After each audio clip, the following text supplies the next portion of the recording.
इस कार्यक्रमका सभापतिज्यू,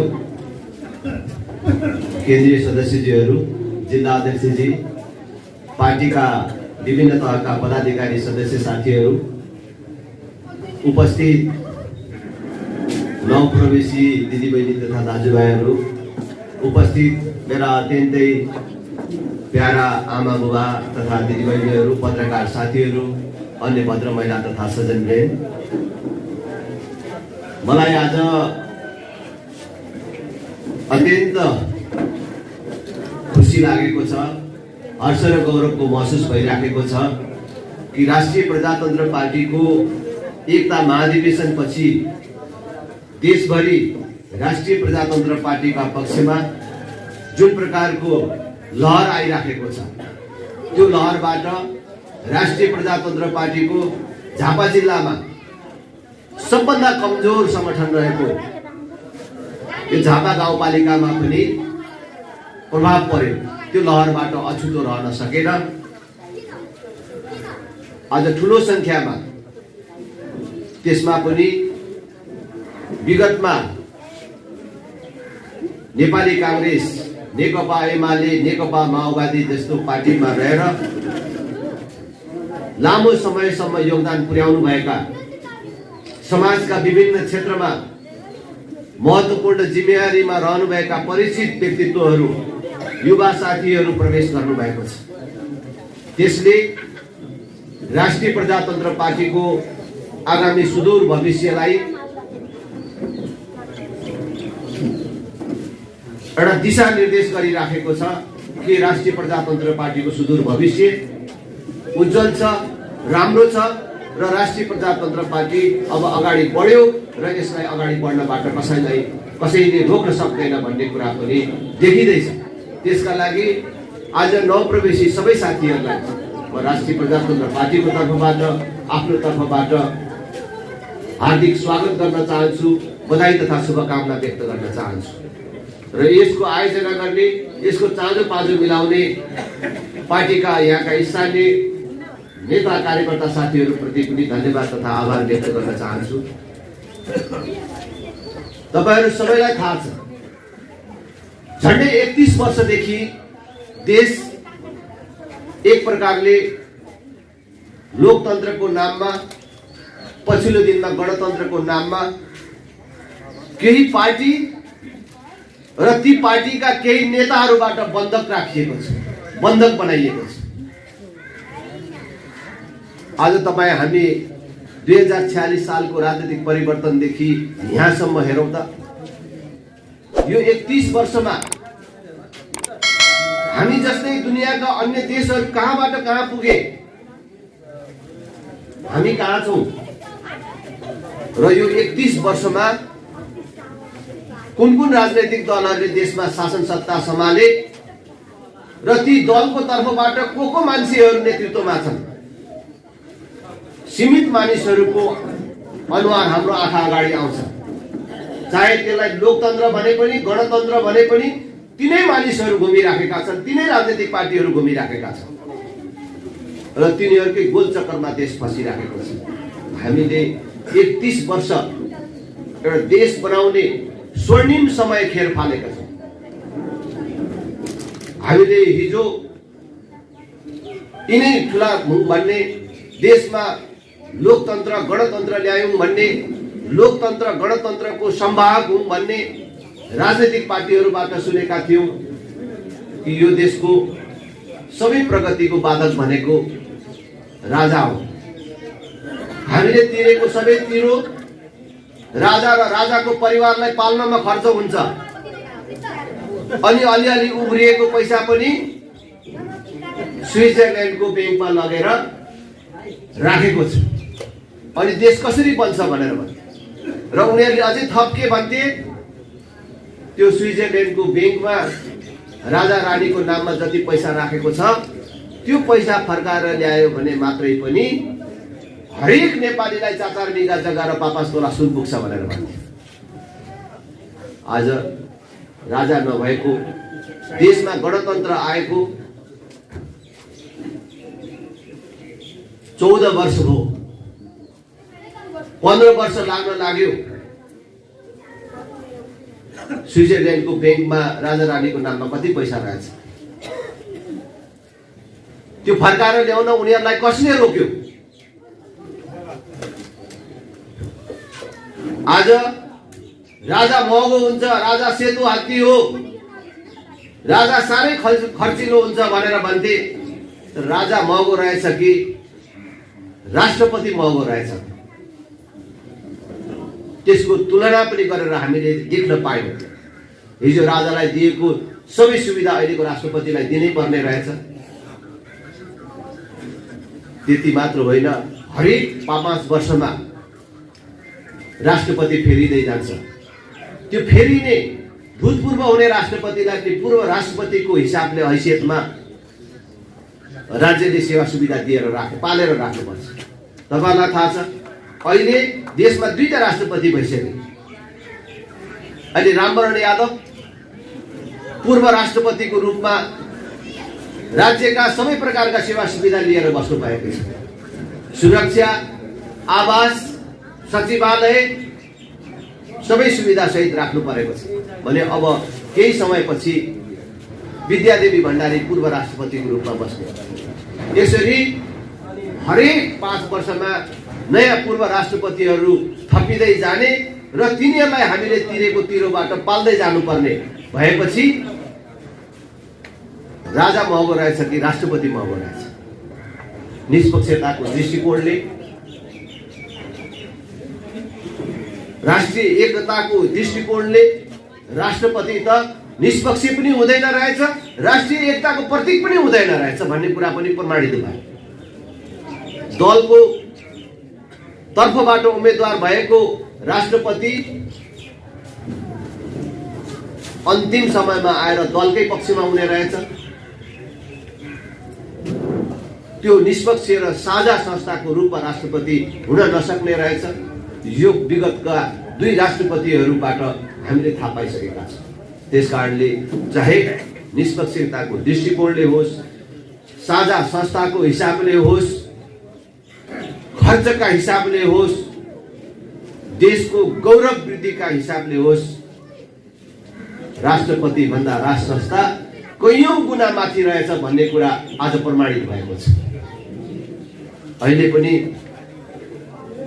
कांग्रेस एमालेका नेताहरूलाई भ्रम छ। हिजो राजाको बारेमा दुष्प्रचार गरेर, राजाको बारेमा भ्रम सिर्जना गरेर जनतालाई जसरी आफ्नो पक्षमा ल्याउन सकियो र जनतालाई आफ्नो बनाएर मत लिन सकियो,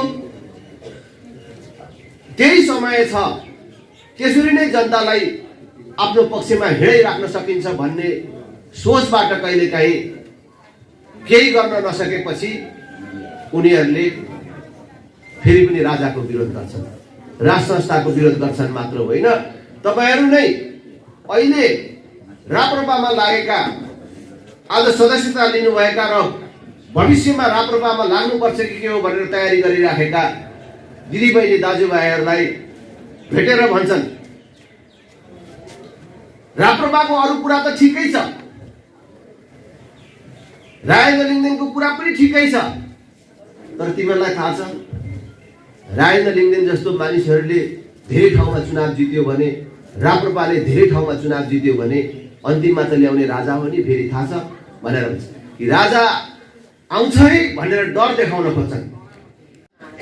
यो 31 वर्षमा र खास गरी अझै पछि भन्ने हो भने यो 15 वर्षमा जहाँ राज संस्थाको अनुपस्थिति छ, गणतन्त्र नामको व्यवस्था हामीले बिहोरिराखेका छौँ, यो बीचमा देशको लागि, जनताको लागि हामीले यो काम गर्यौं।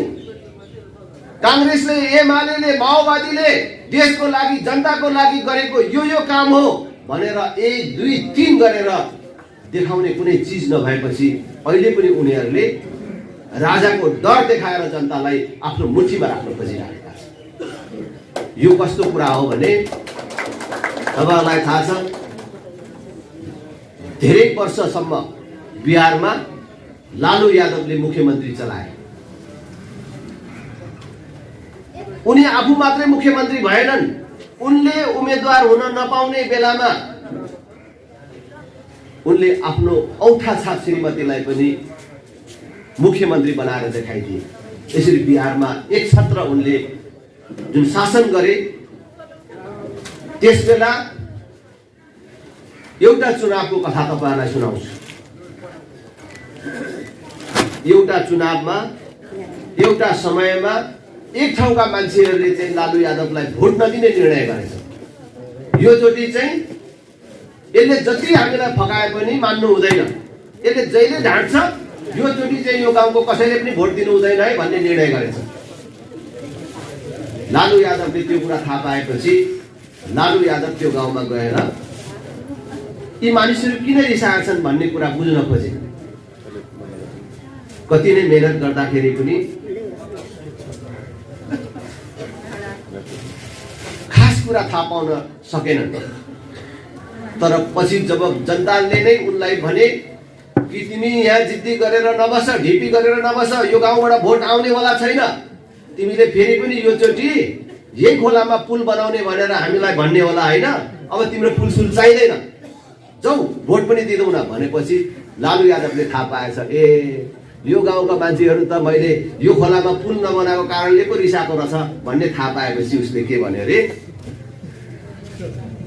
ए यो खोलामा पुल बनाएन भनेर तिमीहरू रिसाएको, ल ठिक छ, तिमीहरू गाँजा खेती गरेर बस्छौ होइन, यहाँ तिमीहरू गाँजा खेती गरेर भए पनि आफ्नो पेट पालेको छौ, छोराछोरी पालेको छौ, पुलिस आएर दुःख नदियोस् भनेर मैले पुल नबनाएको, ए तिमीहरूलाई पुल चाहियो ल आज रातभरिमा पुल बन्छ, तर यो पुलबाट पुलिस आएर तिमीहरूलाई पक्रेर लग्यो भने उकासी माग्न मेरोमा नआउनु भनेर भन्यो। त्यसो भनेपछि त सबै तात्ती राखेको रिसाइराखेको मानिसहरू हेराहेर गरे, यता फर्के हेर्यो, अनि अर्कोले अर्कोलाई भन्न थाल्यो, थैट नेता भनेको नेतै हो, हेर्नु त हाम्रो लागि कति धेरै सोचेको रहेछ लालुले, हामी चाहिँ पुल पुल पुल भनेर भन्छौँ, लालु यादव जिन्दाबाद, लालु यादव जिन्दाबाद भने लालुलाई नै ट्याक ट्याक फेरि भोट दिए, लालु यादवलाई नै जिताएर राखे। त्यही कुरा अहिले हाम्रो देशको कांग्रेस, एमाले, माओवादी भन्नेहरू अब गरे भनेर देखाउने चिज केही पनि छैन। देशको लागि यो गरे, यो 15 वर्षमा, यो 31 वर्षमा, यो दुईटा कालखण्ड भनौँ न, 46 सालदेखि यताको दुई कालखण्ड, त्यो लोकतन्त्र प्रजातन्त्र भनेको कालखण्ड एउटा, एउटा चाहिँ गणतन्त्रको, यो 31 वर्षमा यति हजार युवालाई रोजगार दिने, यतिवटा उद्योगहरू खोलियो भनेर भन्ने ठाउँ छैन। जनताको जीवन स्तर यहाँबाट यहाँ पुर्याइयो भन्ने कुनै मापदण्ड छैन। देशको ऋण यति तिरियो, देशलाई चाहिँ अब ऋण मुक्त बनाइयो भन्ने कुनै भन्ने चिज छैन। अनि उनीहरू के भन्छन् फेरि, लालु यादवले पुल बन्यो भने पुलिस आउँछ भने जस्तै तिनीहरू के भन्छ, राप्रपाले जित्यो भने राजा आउँछ भनेर भन्छ। बिहारमा पनि जनताले जब थाहा पाए यो लालुले त हामीलाई ठगिराखेको रहेछ, ढाँटिराखेको रहेछ, चुनावको बेला आएर यसले नौटङ्की कुरा गर्ने, मासु भात खुवाउने, तिम्रो छोरीको बिहे मेरो पनि छोरीको बिहे हो भनेर छोरीको बिहेको खर्चसम्म बिहोर्ने गरेर हामीलाई मूर्ख बनाएर राखेको रहेछ भन्ने थाहा पाएर जब बिहारमा लालु यादवलाई हराएर नीतीश कुमारलाई जिताए, बिहारमा कति फरक परेको छ तपाईहरुले देख्नु भएको छ। लालु यादवको शासन भइन्जेलसम्म बिहारबाट मानिसहरू यहाँ काम खोज्न आउँथे, चोर्न आउँथे, तर आजकल बिहारका कोही मान्छे यहाँ काम खोज्न आउँछ, कोही चोर्न आउँछ, हामी जाने बेला भइसक्यो। त्यसकारण हामीले पनि अब थाहा पाउने बेला भएको छ, नेपाली जनताले पनि थाहा पाउने बेला भएको छ। यो 31 वर्षदेखि उनीहरूको बन्धक बनेर हामीले जसरी देशलाई लुट्न हामीले जिम्मा दियौं, अब पनि हामीले नजित्ने हो, अब पनि हामीले नउठ्ने हो, अब पनि हामीले यथास्थितिको परिवर्तनको दिशामा आफूलाई नउभ्याउने हो भने हामी त हाम्रो पुस्ता त बर्बाद भयो, हामी हाम्रा छोरा नाति नातिनाको भविष्य बर्बाद गर्ने काममा पनि संलग्न हुनेछौँ। हामीले बुझ्न जरुरी छ। हामीले गएका भोटहरू हामीले हाम्रो विरुद्धमा प्रयोग गरेछौँ। कांग्रेसलाई दिएको, कम्युनिस्टलाई दिएको भोट आफ्नो धर्मको विरुद्ध भएछ। उनीहरूलाई देश लुट्ने लाइसेन्स भएछ भन्ने कुरा हामीले पत्ता लगाउनु पर्यो र थाहा पाउनु पर्यो। राजनीतिक लिनदेनहरू गाउँ आयो अरे भन्दा तिनीहरू प्रतिगामीहरू आयो भनेर भन्छ। तिनीहरू राजा फर्काउन चाहन्छ, फेरि पनि हिन्दू राष्ट्र ल्याउन चाहन्छ भनेर भन्छ। आज तिनीहरूलाई सोध्नुहोस्, यो गणतन्त्रको यो 14-15 वर्षमा उनीहरूले देशलाई दिएको के कुरा हो? गणतन्त्रको नाममा नेपाली जनताले पाएको के कुरा हो? 1, 2, 3 गरेर भन्नु पर्यो। उनीहरूले त भन्छन्, के भन्छ, हामीले गणतन्त्र ल्यायौँ, धर्मनिरपेक्षता ल्यायौँ, संघीयता ल्यायौँ, संविधान दियौँ भनेर भन्छ। गणतन्त्रले के गर्यो? धर्मनिरपेक्षताले के गर्यो? संघीयताले के गर्यो? र यो संविधानले के दियो?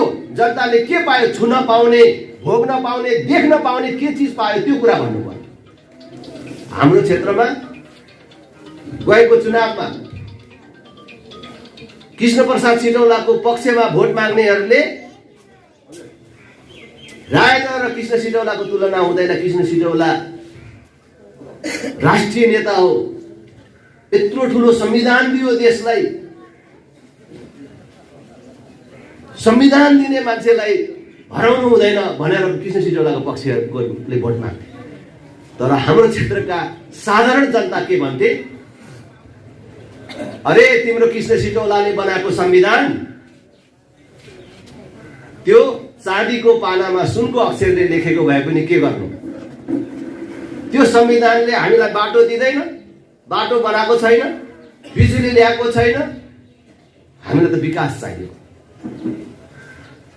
त्यो संविधानले हामीलाई के फरक पर्दैन, संविधानमा के लेखेको छ हामीलाई त्योसँग केही थाहा छैन। तर कृष्ण सिटौलाले हाम्रो क्षेत्रलाई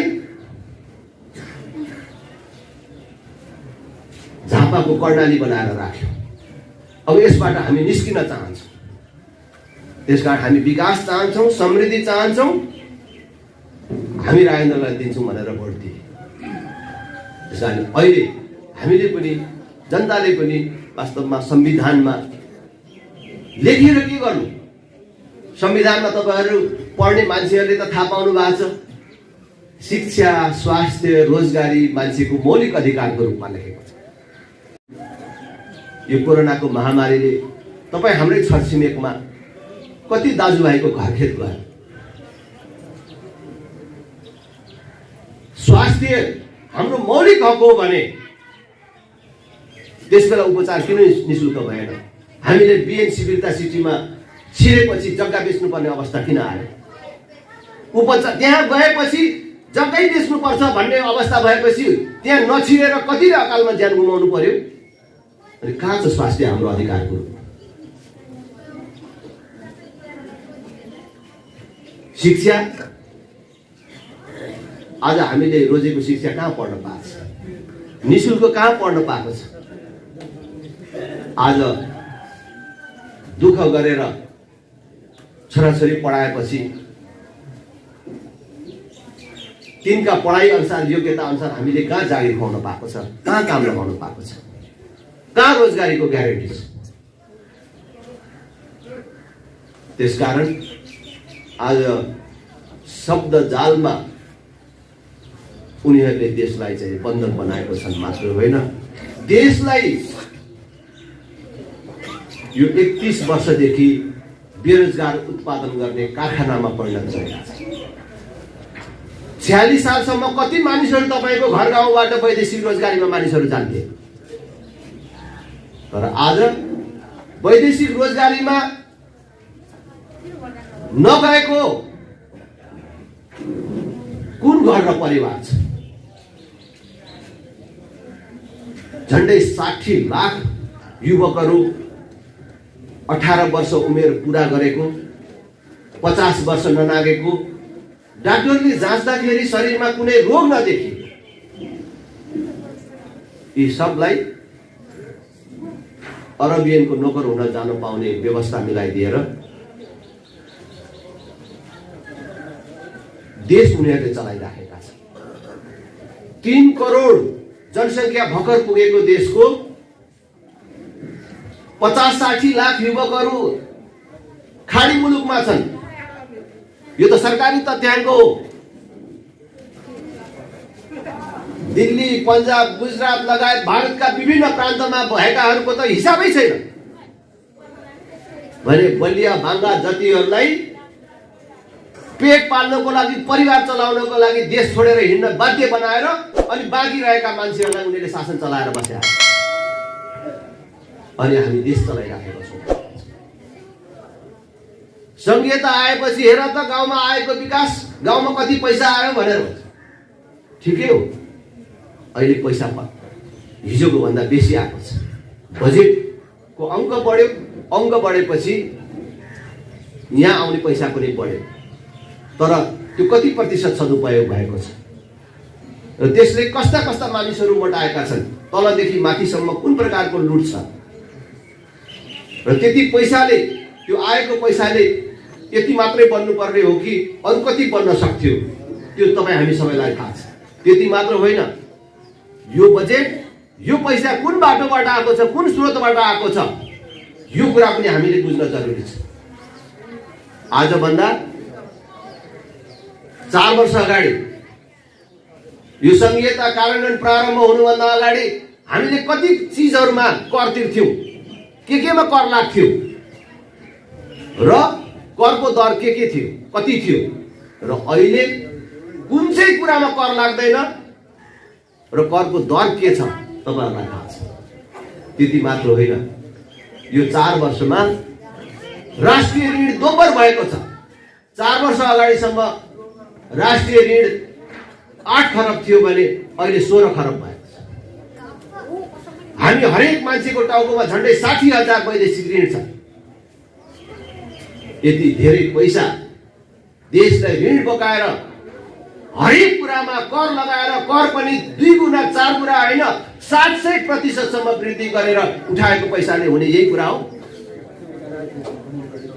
तपाईलाई याद दिलाउन चाहन्छु कि त्यो 8 खरब ऋण मध्ये 2 खरब त यो प्रदेश तहको जनप्रतिनिधि, कर्मचारी र तिनका लागि गाडीको व्यवस्थापनमा मात्रै खर्च भएको छ। यसरी देश दिन 2 गुणा, रात 4 गुणा पछाडि धकिँदै गएको छ। मात्र होइन, एउटा खतरातर्फ गइराखेको छ। हामीले राजा चाहिन्छ, हिन्दू राष्ट्र चाहिन्छ भनेको कुनै दिन राजा आएर राजेन्द्र लिङ्गदेनलाई मन्त्री प्रधानमन्त्री बनाइदेलान् भनेर, अझ मन्त्री हुन पाउला, प्रधानमन्त्री हुन पाउला भनेर राजा चाहिन्छ भनेको होइन। हिन्दू राष्ट्र चाहिन्छ भनेर भनेको होइन। राष्ट्र संस्था र हिन्दू राष्ट्र नेपालको स्थायित्वको आधार हो। नेपाल जस्तो देश उत्तर र दक्षिणमा 2 ठूला देशहरू, दक्षिणमा भारत जस्तो ठूलो देश जसको यस क्षेत्रमा एउटा शक्तिको रूपमा उदय र विकास भइराखेको छ। उत्तरतर्फ चीन जसको विश्व महाशक्तिको रूपमा उसको उदय र विकास भइराखेको छ। 2टा ठूला देशहरू, 2टा प्रतिद्वन्दी देशहरूको बीचमा एउटा सानो देश नेपाल, यसको राष्ट्रियताको रक्षाको लागि, सार्वभौमिक अखण्डताको रक्षाको लागि, सार्वभौम सत्ताको रक्षाको लागि 2टा देशको बीचमा सन्तुलन मिलाउनको लागि राजनीतिबाट, राजनीतिक दलबाट निर्वाचित राष्ट्रपति भन्दा, राजनीति भन्दा माथि उठेको, राजनीतिक दल भन्दा माथि रहेको राष्ट्र संस्था प्रभावकारी हुन्छ। राष्ट्र संस्थाले मात्रै त्यो सन्तुलन मिलाउन सक्छ भनेर हामीले राष्ट्र संस्थाको परिकल्पना गरेको। तपाईहरुलाई याद हुनुपर्ने, मैले अरु ठाउँ पनि भनेको छु, हाम्रै छिमेकमा सिक्किममा 2032 सालसम्म भनौँ सिक्किम भन्ने देश थियो यही छिमेकमा। आज पनि सिक्किम त्यही छ, त्यहाँको माटो कसैले बोकेर लगेको छैन, नाम पनि त्यही छ, तर सिक्किम भन्ने देश छैन। त्यहाँ राज संस्थाको अन्त्य भयो, सिक्किम भन्ने देश पनि समाप्त भयो। त्यही खतरा यो नेपालमा पनि छ। त्यसकारणले हामीले राज संस्था चाहिन्छ भनेको, लिम्बूको छोरा भएर पनि मैले हिन्दू राष्ट्र चाहिन्छ भनेर हिँडेको। त्यसकारणले आउँ सबै मिलेर देशमा राज संस्था हिन्दू राष्ट्रको पुनर्स्थापना मात्र होइन, देशमा सुशासन कायम गर्ने, देशमा भ्रष्टाचार मुक्त प्रशासनको स्थापना गर्ने, हाम्रो भाइ छोराहरूले देशभित्रै गरी खाने वातावरणको निर्माण गर्ने, शिक्षा स्वास्थ्यलाई पूर्ण रूपमा निशुल्क गर्ने, रोजगारीलाई अधिकारको रूपमा स्थापित गर्ने, तर शिक्षा स्वास्थ्यको लागि कसैले तडपिनु नपर्ने समाजको निर्माण गर्ने बाटोमा हामी अग्रसर हौँ। तपाईँ आफै मलाई कोही काङ्ग्रेस एमाले माओवादीका साथीहरूले परबाट सुन्दै हुनुहुन्छ भने पनि छातीमा हात राखेर एकचोटि आफैलाई सोध्नुहोस् त, आँखा चिम्म गरेर। अब शेरबहादुर देउवालाई कतिचोटि प्रधानमन्त्री बनायो भने चाहिँ यो देश बन्छ होला?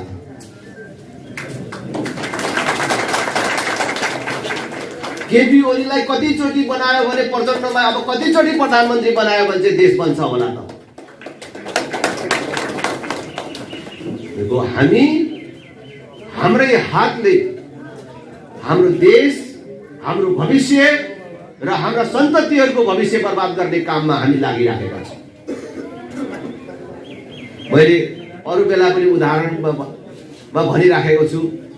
अब गाउँघरमा जाँदाखेरि काङ्ग्रेस एमाले को हाम्रो छेत्री बाहुन साथीहरू भन्नुहुन्छ, राय त ठिक गरिराखेको छ है तिमीले, हिन्दू राष्ट्रको कुरा चाहिँ ठिक छ, हाम्रो नेताहरूले बदमासी गरेकै हो, यो चाहिँ चाहिने नै हो, यो चाहिँ कुरा तिमीले बुझेरै भन्दैछौ भन्छ।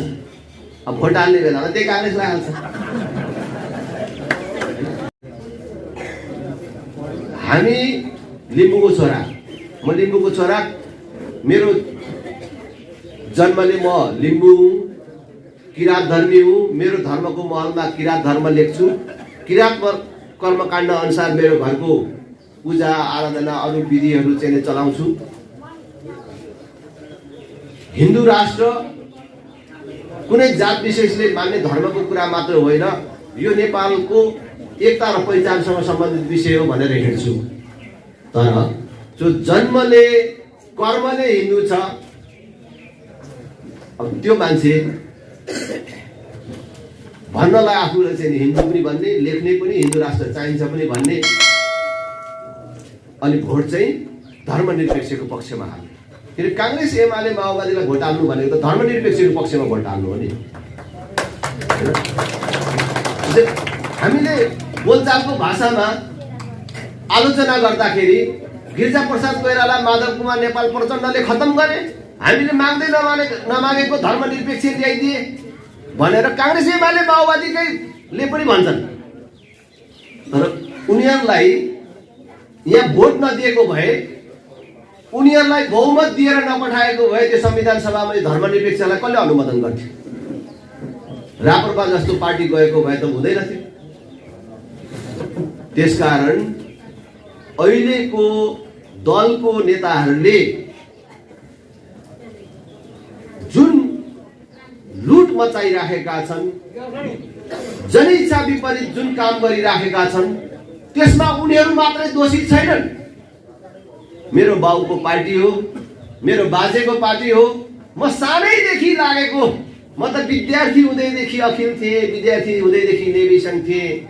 अब गर्न त राम्रो गरेको छैनन्, तर पनि कसरी छोड्नु भन्दै ठ्याङ ठ्याङ भोट हालिराख्ने कारणले उनीहरूले आज देश यसरी लुट्न पाए।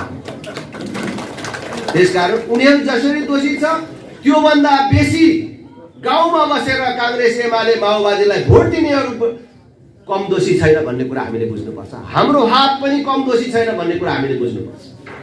त्यसकारण मैले भन्छु, थप गल्ती नगर्नको लागि हिजो नजानेर गरिएको थियो भने आज थाहा भइसक्यो हाम्रो हातले गल्ती गरेको रहेछ, गल्ती त हामीले गरेको रहेछौँ भन्ने थाहा भइसक्यो। त्यसकारणले अब जान अब गल्ती दोहोऱ्याउनु हुँदैन। अब गल्ती सच्याउनको लागि हाम्रो अगाडि ठाउँ राष्ट्रिय प्रजातन्त्र पार्टीले बनाइदिएको छ। जसरी हाम्रो समाजमा कुनै गल्ती भयो नजानेर भने गौते यसो छर्किदिएपछि चोखिने चलन छ नि, होइन? अब राष्ट्रिय प्रजातन्त्र पार्टीमा लागेर राष्ट्रिय प्रजातन्त्र पार्टीलाई भोट दिएर हिजोको गल्तीको प्रायश्चित गर्न पाइन्छ। त्यो कुरा अरू साथीभाइ दाजुभाइ दिदीबहिनीहरूलाई सबैलाई पुर्याउनु हामी बनाउँछौँ। कोही छ कुनै पार्टीमा त्यस्तो मान्छे छ कि भ्रष्टाचार गरेर खानु, आमाको रगत खानु सर मानेर काम गर्छु भन्ने मान्छे हामी छौँ।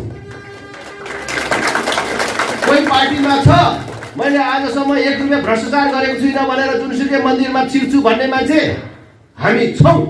1 रुपैयाँ पनि भ्रष्टाचार गरेको छुइनँ भनेर जुनसुकै मन्दिरमा छिर्छु। नेपालमा हामी एउटा संस्कारको राजनीति स्थापना गर्न चाहन्छौँ। राजनीति पेशा होइन, व्यापार होइन, छोराछोरी पाल्ने माध्यम होइन, देश सेवा गर्ने, देश बनाउने पवित्र माध्यम हो र सर्वोत्तम माध्यम हो भनेर राजनीतिमा लाग्ने मानिसहरू पनि छौँ भन्ने कुरा राष्ट्रिय प्रजातन्त्र पार्टीले एकचोटि जुटौँ, सहयोग गर्नुहोस्, आउनुहोस्, ढिला नगर्नुहोस्। मैले फेरि पनि भन्छु हामीलाई पर्खने समय छैन, धेरै पर गइसक्यो समय। ढिलो भयो, ढिलो नगरौँ, आउने चुनावमै परिणाम देखाउँ, आउने चुनावमै परिणाम दिने गरी हामी जुटौँ। देशभन्दा माथि अर्को केही छैन, हामी सबैभन्दा माथि देश छ, देशभन्दा माथि अर्को केही छैन। हामीले देशको लागि कुरा गरिराखेका छौँ र यो देश बनाउने कुरामा जनताभन्दा बलियो अर्को कोही छैन। जनता सर्वशक्तिमान छ। उनीहरूले भन्छ राप्रपा प्रजातन्त्रमा विश्वास गर्दैन भनेर। राप्रपाले आफ्नो पार्टीको महाधिवेशनमा प्रजातन्त्र के हो भन्ने प्रमाणित गरेर देखाइदिएको छ। प्रजातान्त्रिक प्रक्रियाबाट नेतृत्व चयन गरेर देखाइदिएको छ र त्यो नेतृत्व चयन प्रक्रियाबाट निर्वाचित भएर आएको अध्यक्षको हैसियतले मैले भन्छु राप्रपा प्रजातन्त्रमा पूर्ण रूपले विश्वास राख्छ, जनताको सर्वोच्चतामा पूर्ण विश्वास राख्छ। तर प्रजातन्त्रको नाममा, लोकतन्त्रको नाममा, गणतन्त्रको नाममा देशमा जुन प्रकारको लुटतन्त्र छ त्यसको विरुद्धमा राप्रपा सधैँ उभिन्छ र यो देशको अहिलेको जुन लुटतन्त्र छ त्यसको अन्त्य गर्नमा कुनै पार्टी अगाडि बढ्छ र कसैले निर्णायक भूमिका खेल्छ भने त्यो राष्ट्रिय प्रजातन्त्र पार्टीले गर्छ। हामी यो लुटतन्त्रको सदैव विरुद्धमा छौँ। त्यसकारण म तपाईँहरू सबलाई फेरि पनि आग्रह गर्न चाहन्छु, कोही दाजुभाइ दिदीबहिनीहरू काङ्ग्रेस एमाले माओवादीको गोठको गाईबस्तु होइन, कसैले गोठमा बाँधेर राखेको गाईबस्तु होइन। दिए पनि नदिए पनि प्या प्या गरेर बसिराख्नु पर्ने कुनै बाध्यता छैन। त्यो दाम्रो चुडाएर आउनुहोस्। हिजो काङ्ग्रेसले राम्रो गर्छ होला, एमाले राम्रो गर्छ होला, त्योभन्दा पनि खतरा माओवादी भन्ने पार्टी आयो। मान्छे मार्ने, आफू मर्न तयार हुने त्यस्तो पार्टी आयो। मान्छे मारेको आँखाले देख्दा देख्दै पनि, उनीहरू मरेको देख्दा देख्दै पनि, मर्न तयार भएको देख्दा देख्दै पनि त्यो हिंसात्मक गतिविधिको बीच पनि मानिसहरूमा एउटा आशा पलाएको छ। होइन, एउटा मान्छे आफू जस्तै अर्को मान्छेलाई मार्न त्यसै तयार भएन होला, आफू मर्न त्यसै तयार भएन होला। यिनीहरूको पनि सपनाहरू होलान्, यिनका पनि योजना होलान्, देश बनाउने कुनै योजना होला। त्यसै त यत्रो रगत बगाएन, त्यसकारण यिनीहरूलाई दिउँ भनेर कोही मान्छे माओवादीलाई भोट दिन अगाडि बढ्यो होला, यिनीहरूलाई सघाउन अगाडि बढ्यो होला। तर आज सबै कुरा देखिसक्यो। काङ्ग्रेस एमाले माओवादी भनेको त एक सिक्काका दुई पाटा रहेछन्। यिनीहरू अलग पार्टी नै होइन रहेछ। यिनीहरू त यो एउटा खाताको यताबाट हेरे जस्तो मात्रै होइन। यताबाट हेर्दा अलग जस्तो देखिने, उताबाट हेर्दा अलि अलग जस्तो देखिने, तर एउटै भित्रका। गणतन्त्र, धर्मनिरपेक्षता, सङ्घीयता भनेको छ, खानेकुरामा एकै ठाउँ छ। वाइड बडी काण्डको कुरा गर्यो भने पनि छानबिन गर्दै गयो। यो त एमालेकोले मात्रै खाएको होला भनेर एमालेकोलाई विरोध गर्दै गयो। भरे काङ्ग्रेसको पनि देखेपछि काङ्ग्रेसको पनि चुपचाप लाग्यो। उहाँ ललिता निवास जग्गा प्रकरण काण्ड बालोटारको जग्गै बेचेर खायो रे भन्यो। एउटाको विरोध गर्दै गयो। त्यो सरकारमा को थियो कस्तो बेला थाहा भयो। यसले चाहिँ खाएको होला भनेर विरोध गर्दै जान्छन्। अरू पनि सबै पार्टीमा लाग्छन्। पछि गर्दै गर्दै आफ्नै मालिकलाई पनि त्यहाँ भेट्छ चुपचाप। काङ्ग्रेस पनि छ, एमाले पनि छ, माओवादी पनि छ। मिलाइकन देश लुटेको छ। यिनीहरू कुनै फरक पार्टीहरू होइन। त्यसकारण यो अव्यवस्था, यो लुटतन्त्रबाट हामीले मुक्ति खोजेको हो भने आउनुहोस् राष्ट्रिय प्रजातन्त्र पार्टीमा लागौँ। देशमा काङ्ग्रेस कम्युनिस्टको विकल्प कसैले दिन्छ अथवा यो यथास्थितिको अन्त्य कसैले गर्छ र त्यसको सम्भाग कोही छ भने त्यो राष्ट्रिय प्रजातन्त्र पार्टी हो। म तपाईँहरू सबलाई आमन्त्रण गर्न चाहन्छु। आज राष्ट्रिय प्रजातन्त्र पार्टीमा जति पनि साथीहरू लाग्नु भएको छ तपाईँहरू सबलाई फेरि पनि धेरै धेरै स्वागत गर्छु। राष्ट्रिय प्रजातन्त्र पार्टीमा लाग्ने कसैले पनि भविष्यमा कहिले कुनै दिन पश्चाताप गर्नु पर्दैन। देश र धर्मको पक्षमा लाग्ने मान्छेले कहिले पश्चाताप गर्नु पर्दैन। राष्ट्रिय प्रजातन्त्र पार्टी एउटा पार्टी मात्र होइन, देश र धर्म जोगाउने एउटा अभियान पनि हो। यो अभियानमा लाग्ने तपाईहरु सबलाई धेरै धेरै स्वागत छ। धेरै धेरै धन्यवाद। जय राष्ट्र जय धन। भिडियो कस्तो लाग्यो?